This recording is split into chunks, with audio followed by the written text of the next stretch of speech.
Why do my osteoarthritis joints crack and pop? Imagine hearing those cracking sounds every time you move your joints. It might seem strange or even annoying, but there are real reasons behind those noises. When joints affected by osteoarthritis crack and pop, it's usually linked to changes in how the joint functions because of the disease. Osteoarthritis causes the cartilage, which is the smooth tissue that cushions the ends of bones, to wear down gradually. As this cartilage deteriorates, the bones start to rub directly against each other during movement. This bone-on-bone contact creates grinding sounds and sometimes popping or cracking noises. These sounds are often paired with feelings of stiffness or pain because the joint surfaces are no longer smooth or well lubricated.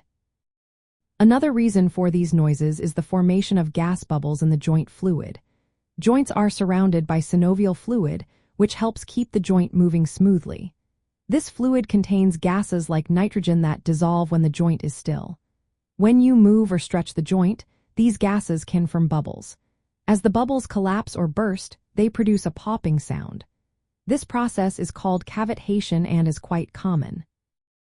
In osteoarthritis, because the joint mechanics change, this bubbling and popping can become more noticeable.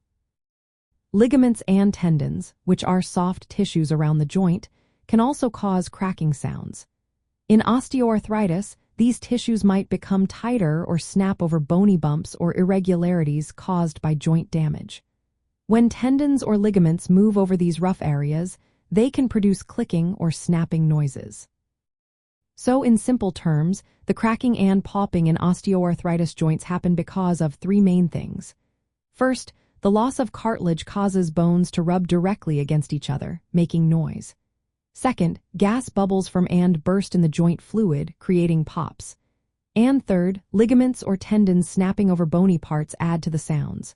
Sometimes these noises come with discomfort, swelling, or stiffness. If the popping becomes painful or if you notice swelling or limited movement, it's best to see a healthcare provider for advice. Understanding these causes helps explain why joint noises happen in osteoarthritis and how they relate to the changes in joint structure and function. Managing osteoarthritis with proper treatment can help reduce these symptoms and may lessen how often or how loudly your joints crack and pop.